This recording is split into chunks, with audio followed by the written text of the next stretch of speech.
Wyoming Territory, 1884. The early light came cold and clean off the Shoshone Ridge, a silver blade sliding through the cottonwoods. Eliza Hale stepped into it with an armful of split aspen and the quiet purpose of a woman keeping a fire alive. Frost rimed the grass. Her breath rose in little ghosts. Jonas had gone before dawn to run his lines along the creek and check the iron traps at Wolf Hollow. He'd kissed her brow, said only, "Back by noon," and melted into the trees like a shadow that belonged to them. The cabin stood where the timber ran out and the open began, a stout thing Jonas had hewn with square shoulders and a stone chimney that had learned the sound of their names. A dented wash basin caught thin light from a window. The woodpile leaned like a tired soldier. Far off a hawk pinned the sky and the world felt steady. Eliza set the armful down, straightened, and pressed a loose hair behind her ear. "Keep the kettle singing," she murmured to herself. "Keep the hearth fat." The little things a woman told her own carriage when the land was wide and a day could turn. The horses came first, mettle in breath and weight. 3 of them. She knew that sound the way a deer knows it, a new rhythm in the ground. She turned before they showed, and when they did she felt the world pull tight as a cinch. They were unshaven and unbothered men, sunlight striking the brass on their bridles, faces striped with trail dust, the kind of riders who traveled with whiskey as their morning prayer. The lead one rode a red mare with a torn ear and a cruel mouth on the bit. He had a coat cut from somebody else's life and eyes like nails. The second was long and narrow, a grin hung crooked on him like a bad picture. The third had shoulders that wanted to prove something. He slapped his saddle horn and laughed at nothing. They fanned into the clearing as if they owned the measure of it. Eliza felt her pulse count her bones. She set herself in the doorway where the threshold gave her carriage. The rifle was inside, against the wall. Too far to reach without showing fear. Too near to pretend she couldn't. "Well now," the leadman said, sliding from the saddle in a leisurely way that made it worse. "Morning, missus. Ain't no man around to claim you, is there?" the narrow one added, swinging a leg down but not quite dismounting, letting the question hang like smoke. Eliza let the wind fill the silence first, then she answered in a voice that surprised even her. "My husband runs the lines at Wolf Hollow. He'll be back by noon." The big-shouldered one snorted.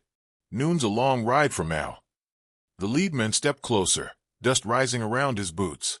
"You got a name?" "Eliza Hale." He tasted it with a small smile. "Mrs. Hale. Pretty piece of ground. Pretty little corner of nowhere. A place could make 'em and forget town manners." "We don't get much town out this way," she said. "We don't miss it." "That's so." The crooked grin leaned his weight on the saddle horn. "We could bring you the sound of town. Laughter. Company. You look like you could use a word or 3. Eliza kept her hands at her sides so they'd see they were not shaking, though they were. She drew a breath that smelled of cold sap and iron stove. "You brought enough noise already." The leadman let his eyes wander over the yard like they were his to inventory. The woodpile. The wash basin. Jonas's worn hat hanging on a peg beside the door. His gaze fixed on that hat and he smiled wider, then looked back at her. "We'll leave when we're good and ready." Something in the way he said it cut through the bright morning, made the sky feel a size smaller. Eliza swallowed, felt a familiar burn of anger sit up in her chest. She lifted her chin, a small defiance that felt like a rifle in the hands.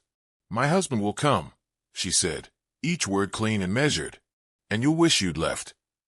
The big-shouldered one laughed, a fat, ugly sound. "Hear that, Pike? The missus says a ghost is coming to thump us." "Maybe her ghost gets here by noon," the narrow one said, glancing at the sun, then at the cabin door. "Or maybe we passed the time." Pike, the name fit the leadman, clicked his tongue thoughtfully, like a schoolmaster deciding a lesson. He drifted closer to the woodpile, lifted a split log, smelled it, dropped it so it thumped the dirt. "You keep a neat place, Mrs. Hale. I like that. Neat places hide the best secrets." Eliza watched the angle of his shoulders, the tilt of his hands, the space between them and her. She made her face a fence. "This ground's not yours to walk." "The whole territory's ours to walk," Pike said, not unkindly. That almost made it worse. "We're tired from night riding. We're dry. Maybe you pour us a cup from that kettle, and we ride on with warm hearts and good manners." The smile on the narrow one grew taller. "Manners we can find, if we look." Eliza pictured a rifle, the smooth, worn feel of its stock, the way Jonas's hand could lay a bullet on a jackrabbit's eye at 50 yards without scaring the wind. She saw Jonas's face the night he told her about keeping away from town for a while. Men with long memories, he'd said. She hadn't asked. He'd earned his silence and their peace both. She measured the space again. The kettle sang behind her, thin and cheery in a way that made her want to smash it. "I'll draw you water," she said. "From the pump. Keep them outside. Keep them where the sky can see." She stepped onto the threshold, careful, steady. Pike stepped a half-pace closer. The big men took another. The narrow one drifted like a snake into shade. "Hold," Pike said softly. "No sudden ideas. You move like a doe, Mrs. Hale. Makes 'em and feel mighty." "Step away from my door," she said. The big-shouldered one grinned. "Maybe we're neighbors then. Neighbors pay social calls." "Eliza," Pike said, testing her name again, turning it over like a coin. "It's a hard country. A woman needs friends to ride for her if trouble comes. We got room in our saddles for friendship. You got room in your souls for shame?" she asked, and she surprised herself again, because the words came from some iron place in her she hadn't known she had. Silence bled the grin off the narrow one's mouth. The big man's eyes went flat. Pike's smile didn't change. It just stopped meaning anything. A magpie clicked in the pines like a tiny hammer. The horses huffed. Eliza felt the weight of the yard press on her. She saw the ridge trail where Jonas would come from. She prayed for the familiar hush of him. She prayed the men would blink and ride on. But the world did not give gifts cheaply. "Tell you what," Pike said, his voice drifting lower, the air cooling around it. "We take a cup. We say thank you. We leave a favor owed. And we don't think any more about how lonely a morning can be." "You'll take nothing here," Eliza said. He let out a breath that might have been a laugh. He reached up, too fast, and plucked a tiny storm-dried wildflower from the lintel where she'd tucked it 2 days ago for color. He rolled the stem between 2 fingers, then let it drop. The narrow one tossed his reins and stepped down, boots punching frost. The big man eased his horse to block the path to the pump. Eliza felt time split. In one piece of it, she turned, snatched a rifle, and made the sky speak. In the other, she held still and let the thin thread of chance hold. "Ain't no man around to claim you, is there?" the narrow one murmured again, closer now, as if he were smelling the word claim. He tilted his head at the hat on the peg. "Looks like he left his carriage behind." Eliza didn't look at the hat. She kept her eyes on Pike because even a small look down can give 'em in your ground. Her voice came out steady, though she could feel the tremble in her wrists. "My husband will come, and you'll wish you'd left." Pike's eyes shifted, just a hair, past her shoulder toward the dark slice of cabin behind. "Maybe he'll teach us a lesson." "You ain't teachable," she said. Jonas Hale stepped into the clearing with a silence that had taken him years to perfect. The mare behind him exhaled steam into the cold air, and he gave her reins a soft tug, anchoring her behind the outermost pine. The sun had begun its slow tilt westward, laying copper across the earth. But all Jonas saw was the way Pike's boots scuffed the threshold of his home, and the twitch in Eliza's mouth as she fought to keep her fear from showing. He took in the lay of the yard like he'd once taken in battlefields, calculating angles, cover, the placement of men. 3 of them, drunk but not dumb. Spaced enough to feel bold. Pike at the door. The narrow one circling near the window, half watching for a trap. The heavy-set brute swaying near the pump, fingers tapping rhythm on his belt buckle. Jonas didn't draw. Not yet. He didn't blink either. He stepped into the open. "Afternoon, boys," he said quietly. The heads turned. Pike's smile faltered first. Then it returned, wider than before, oiled with amusement. "Well, well. The ghost comes home," Pike said, lifting a hand in greeting as if they were old friends sharing the same whiskey tale. Jonas stopped 3 paces short, eyes fixed on Eliza. She hadn't moved. Her back still straight. Her hand gripped the edge of the doorframe, like it could keep her tethered to something steady. "You all right?" he asked her. Soft, but not weak. She nodded once, the kind of nod that said not yet, but I will be. Pike followed the line of Jonas's gaze, then turned back with a grin that didn't reach his eyes. "We was just making friendly, mister. Fine homestead you've got here. Quiet, peaceful. No neighbors to help if, say, trouble came knocking. Jonas tilted his head slightly. "Trouble tends to lose its way out here." The narrow one barked a laugh. "Or finds it just fine." Jonas let his gaze drift over them. Slow, calm, unreadable. A silence settled around him, a silence that didn't feel natural. It was too still, too measured. The kind of silence that made men itchy without knowing why. "Step away from my wife," Jonas said, voice low but cutting clean. Pike glanced at the others, bemused. "Or what, Hunter? You'll trap me like a beaver." He leaned back, laughed loud, spit into the dirt. "I ain't scared of a man who skins rabbits." The heavy brute shifted his weight, slapped Jonas lightly on the shoulder as he passed behind him. "We were leaving anyway, friend. But now that you're home, maybe we stay and get to know each other better." Jonas didn't move, not even when the slap came. But something behind his eyes shifted, like a shutter in a windstorm clicking closed. The narrow one stepped toward Eliza's side, eyes flicking to her hand still gripping the doorframe. "What's she holding on for?" he asked. "Afraid we'll carry her off." Jonas's breath slowed. His right hand still rested at his side, fingers near the hem of his coat, where the Colt nestled, warm and worn, under the wool. He hadn't reached for it. Not yet. Across the clearing, just beyond the fence where the sagebrush swallowed the trail, a man stood with a sack of seed slung over one shoulder. Silas Boone. His hat low, eyes hard as flint under the brim. He'd been watching since the riders came. Watching and weighing the men he knew and the fools who didn't. He muttered into the wind, just loud enough for the trees to hear. "Fools. They've stirred the hornet." Jonas let the silence stretch. "Pike," he said finally, still calm. "You've made your noise. Now ride on." The big man cracked his knuckles. "I don't take kindly to orders in a place ain't got no sheriff." "No," Jonas said. "But it's got me." Pike's smile curled. "And just who in hell are you?" A long time ago, men in blue uniforms had asked the same question, squinting through the smoke of a battlefield in Virginia. Back then, Jonas hadn't answered. He'd simply raised his rifle and ended questions. "I'm the man who lives here," he said. "That's enough." The narrow one tilted his head, eyes narrowing. "You smell like old gunpowder, trapper. But talk like someone forgot how to shoot." Jonas's hand twitched once at his side. Pike took a slow step forward, holding up both hands like a preacher offering peace. "Let's not dance too early, friend. We meant no harm. Your missus just has a sharp tongue and a fine face, and we're men. You understand." Eliza's eyes flicked to Jonas's hand, then to the distance between them all. She didn't speak. Her silence now held more danger than a scream. "Ride out," Jonas said, his voice thinner now, colder. "Before you learn something you won't forget." The big man snorted and stepped toward the porch. "I ain't been taught nothing by a trapper in my whole life."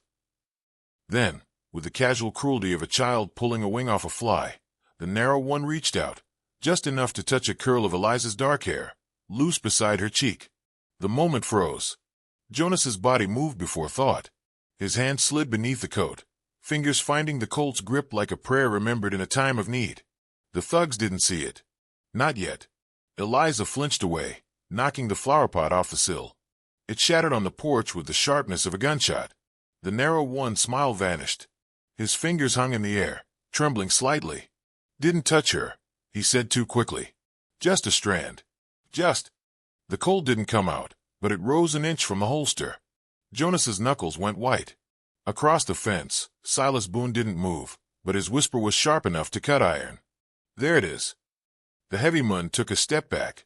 Pike's grin faltered. Jonas stared at each of them, his eyes as still and deadly as the barrels he once cleaned in moonlight between battles. He didn't shout. He didn't threaten. But his silence was suddenly the loudest thing in the clearing. "Ride," he said again. Pike opened his mouth as if to argue, then saw something in Jonas's face that made him stop.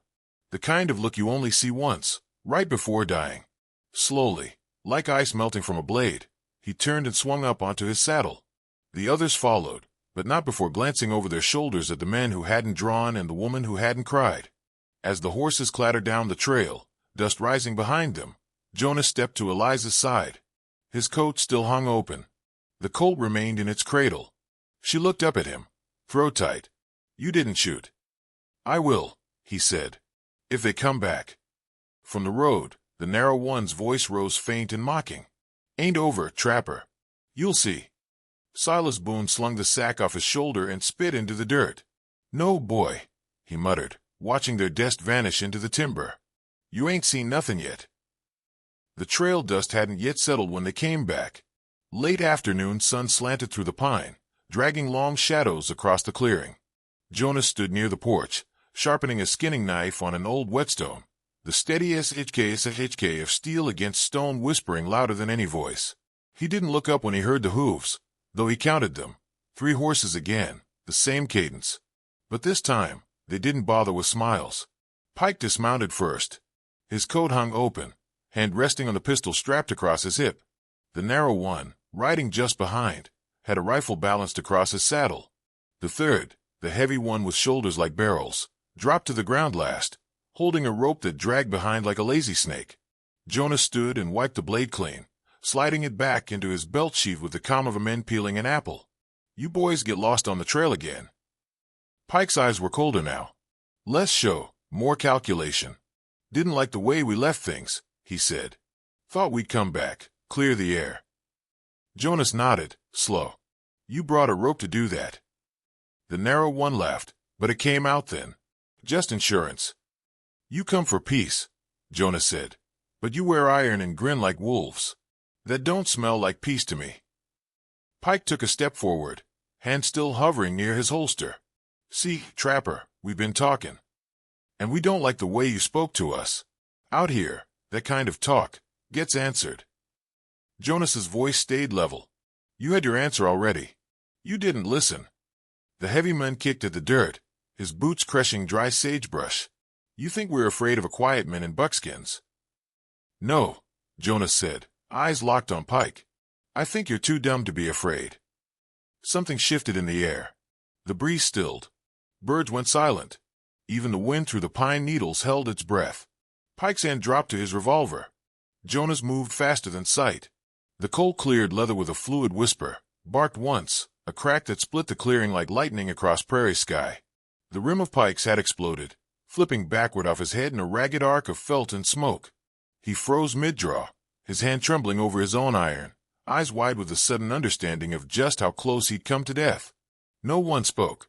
Jonas stood exactly as he had, arms still extended, barrel smoking gently in the afternoon sun. His eyes didn't blink. They didn't need to. Eliza stood frozen in the cabin doorway, lips parted, hand over her chest.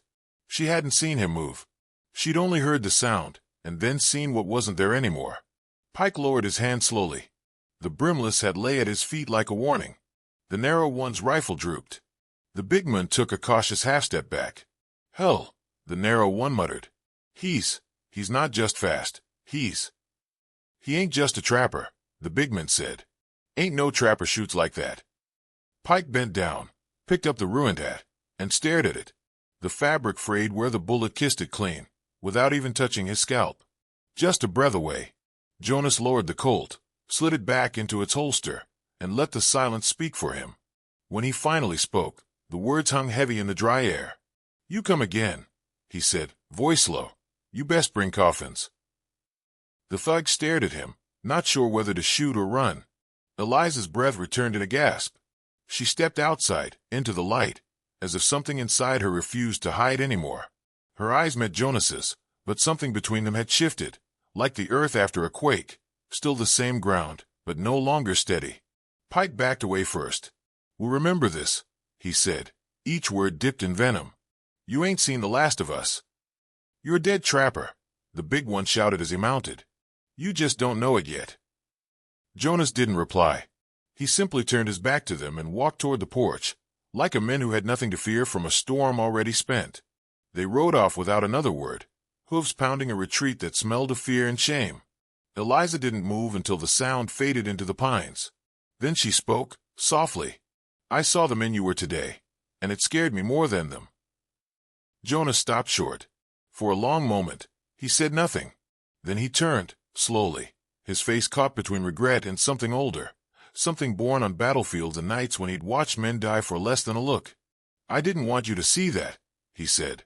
She stepped closer, arms folded tight across her chest. "But I did. And now I can't unsee it." Jonas nodded once. He walked past her into the cabin, removed his coat, and set the Colt on the table. The silence between them now was heavier than before, Not full of fear, but history. The kind of silence that knew the weight of choices. "I've lived quiet," he said after a time. "Since before I met you. I laid down who I was. I chose you, Eliza. I chose peace." She looked at the colt, then at him. "But peace doesn't always choose you." He met her eyes. "Running won't help. Men like that, you give them your back, they'll put a knife in it." Tears welled in her eyes, not from fear, but from knowing he was right. "So what do we do?" "We stand." She shook her head. "You're one man." "I've been one man before," he said. Outside, dusk folded over the valley, the sky bruised with purple and gold. Wind rustled the high grass, and the shadows crept long. Inside the cabin, the fire cracked softly. Jonas loaded rounds into the Colt with slow precision, each click of brass against steel ringing like a prayer. That night, the moon rose late. The world held its breath beneath the pines. Jonas didn't sleep. He sat by the window with the Colt resting across his knees, every sense stretched to the edge of silence. And then he saw it. A glint, just a flicker of silver in the trees, far beyond the fence line. A reflection, brief but unmistakable. Metal. A gun barrel. Or the tip of a blade catching moonlight. He leaned forward, breath shallow. There were more. Shadows shifting between trees. No voices. Just movement. Careful. Watching. They hadn't come alone this time. Jonas gripped the Colt tighter. The wolves had returned. And they had brought a pack. The night swallowed the cabin whole. Not a star dared blink above the pines, and the moon had vanished behind a wall of smoke that had no fire. Yet, inside, Jonas sat sharpening the same knife he hadn't used all day, not because it needed it, but because the motion gave his hands purpose while the world outside turned colder. Eliza stood by the window, eyes scanning the dark tree line, her breath a visible thread in the chilly air. The kettle had long gone cold. Neither had spoken in an hour. Words felt like they'd give their position away. Then, hooves. Not 3 this time. More. A dozen, maybe more. The earth shivered with it. It wasn't the careless rhythm of drunk men swaggering into a homestead. It was boots in sync, iron-willed and hungry. Wolves, now. Proper wolves. Jonas didn't rise. He just said, "It's time." Eliza turned, her eyes wide and glassy, but her hands didn't shake when she reached for the rifle. Jonas stood and nodded at her, proud in a way he didn't have words for. She moved to the small crate near the door, lifting the lid on ammunition he'd stored in peace and now called upon and wore. The rifles were cleaned, loaded. The shotgun sat by the window. 2 pistols, one for each if it came to that. Still, it wouldn't be enough. Jonas took position near the door, ears sharpened to every clink of spur and creak of leather from the darkness beyond. Then the voice, loud, amused, echoing over the clearing like thunder rolling low. "Jonas Hale." It was a new voice, not Pike, not any of the 3 from before. This one was gravel-wrapped in liquor and blood, the kind of voice that had ordered men into burning homes and laughed when they screamed. "We're not here to chat this time. Come on out, Hunter, or we smoke you out like a coyote." Eliza stiffened. Jonas moved beside her and placed one hand gently on her shoulder. "They're trying to get me to shoot first. Don't let them draw you in." Outside, more laughter. Boots stomped on wood. They were circling the house, surrounding it. Jonas could hear the snapping of twigs as some slipped behind the barn. He pressed his back to the log wall and whispered, "How many windows?" 4, she said. East one stuck. Back corners warped. "Good." He handed her a rifle. "That one's your station. If they breach, don't aim center. Go for the hip. Drop them. Don't waste time finishing. Let the fear do the rest." Her voice trembled when she asked, "Jonas, what if they don't fear us?" He looked at her then, long and deep. "They will." Outside, a match lit. Then another. Torches. "They're going for the barn," Jonas muttered, heading to the front window. Eliza's voice stopped him. "What are you really, Jonas?" He turned, caught by the weight in her question. She didn't blink. "You're not just a trapper. I've seen you walk through this week like a mun who's seen war. You don't breathe like a mun who's just hunted animals. What are you?" His jaw clenched. For a long breath, he didn't answer. Then, softly, "I was a Union sharpshooter. Long time ago. They called me the Deadeye Ghost." She said nothing, but her mouth parted slightly. He looked down at the rifle in his hand. I got tired of burying men. I figured if I went far enough west, I'd find silence. I didn't know silence can follow you like a bloodhound. A roar cracked the air. The barn burst into flame. Eliza cried out, stepping back as the firelight surged across the yard. The dry wood caught fast, flames licking the roofline like hungry tongues. Smoke poured upward, choking stars from the sky. The air heated, pressure rising in the cabin like the world had lit a fuse beneath them. Jonas moved to the door, cold in hand. "Stay behind me. I'll end this." "You can't," she whispered. "There's too many." "I don't need to end them all," he said. "Just the first 5. That'll make the rest think." Outside, the gang hooped and shouted, emboldened by the blaze. One of them hurled a burning rag toward the cabin. Jonas slammed the door before it hit. It landed against the logs and fizzled out on the damp moss tucked there for insulation. A mistake on their part. They didn't know how he'd kept the house ready. The outlaw leader's voice rang again. "You got 30 seconds, Hale. Come out and maybe we just whip you and ride on. Stay in there, and you roast like a fattened hog." Eliza gripped a shotgun. "They'll burn the cabin next." "Not if I make them bleed first." Through the side window, Jonas spotted movement, one man creeping up with a lantern, another with a crowbar in hand, trying to pry the shutters loose. The fool still thought this was a scare tactic. Jonas took a deep breath, eyes narrowing. He slid open a small notch carved beneath the sill, an old hunting trick, and let the Colt speak once, twice. 2 screams tore into the night, sharp and sudden. The lantern dropped, broke, hissed out. Then silence. The rest stopped laughing. Jonas moved to reload. "That's 2. In the glow of the fire, shadows scattered. Some dropped low. Others moved back toward the tree line. He knew the pattern. Panic before regrouping. This was their test. See how the prey responded. The outlaw leader shouted again, less cocky now. "You shot my men." "You set fire to my land," Jonas called back. "That was a kindness." Eliza looked at him. He was no longer the man who kissed her cheek and stirred coffee before dawn. This was someone older, colder, shaped by trenches and quiet death. And yet, she didn't look away. Smoke began to press into the cabin now, sneaking through the chinks between logs, the heat from the barn roaring just yards away. "They're going to come in waves," Jonas said. "You shoot to wound. I shoot to stop. What if they rush the door?" "Then we die on our feet," he said, loading the last round into his rifle. A window shattered near the rear of the cabin. Eliza turned, raised the shotgun, ready. Jonas placed one hand on her lower back, anchoring her.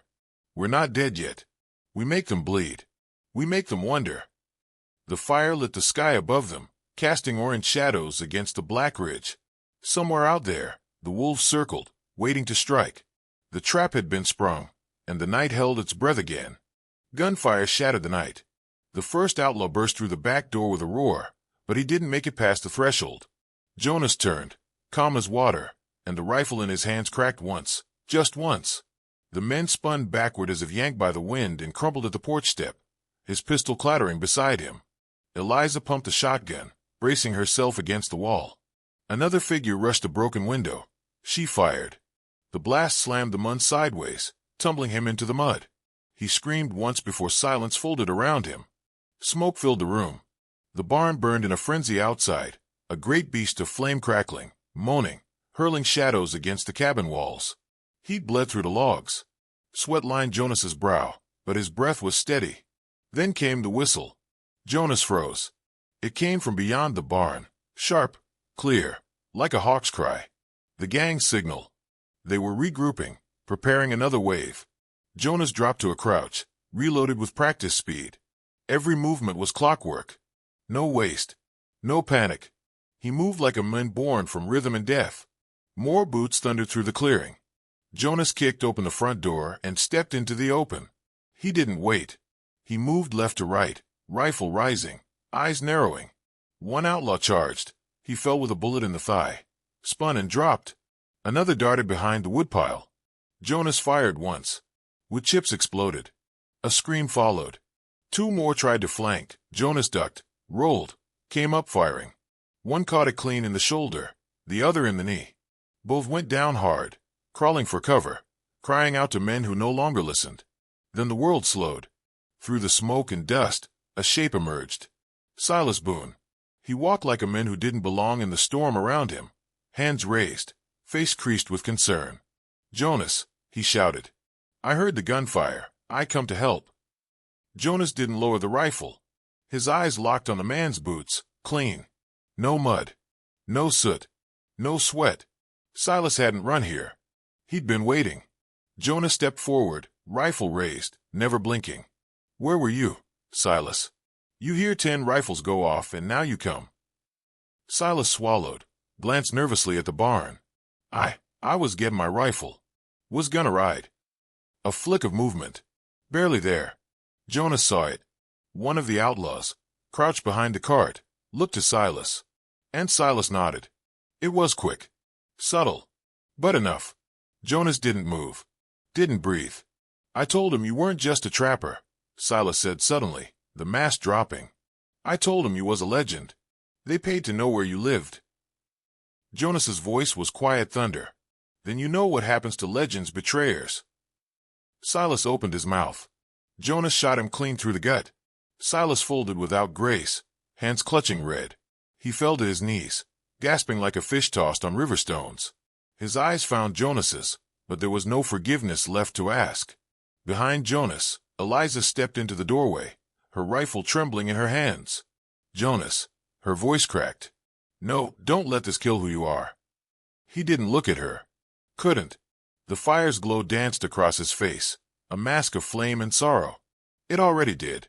Long time ago. A scream snapped the moment in half. "Eliza," a voice barked, deep, vicious, full of smoke and blood. She turned just in time to see a shape lunge from the shadows. The outlaw leader. He seized her, arm wrapping around her neck, dragging her toward the blaze with a knife pressed to her throat. Her rifle dropped with a clatter. Jonas spun, heart freezing. The firelight caught them both, her face pale and streaked with ash, his shadow tall and monstrous behind her. The flames made the knife gleam like a serpent's fang. "Drop it, Hale!" The men roared, dragging her backward toward the barn's flaming skeleton. "Drop it or she dies screaming." Jonas raised his rifle, stepping into the open. The flames curled around them, casting everything in orange and shadow. Sparks danced like spirits between them. The air stank of sweat, blood, and burning pine. His hands didn't shake, but his finger didn't pull the trigger either. "Let her go," he said, voice raw. "This isn't your fight." "She's my shield now," the outlaw sneered. "And you're gonna watch her bleed." Eliza's eyes locked onto Jonas. She wasn't crying. She wasn't begging. She just shook her head once, firm. "Don't." Jonas swallowed hard, sighted down the barrel. His finger trembled. Not from fear. From everything he had once buried now clawing its way back up. The fire roared louder. The barn groaned behind them. Jonas stepped left, slowly. The outlaw pressed the knife harder. A thin line of red rose at Eliza's throat. "Don't you move," he shouted. Jonas stopped. He held his breath. The rifle stayed leveled. And the world, once again, waited.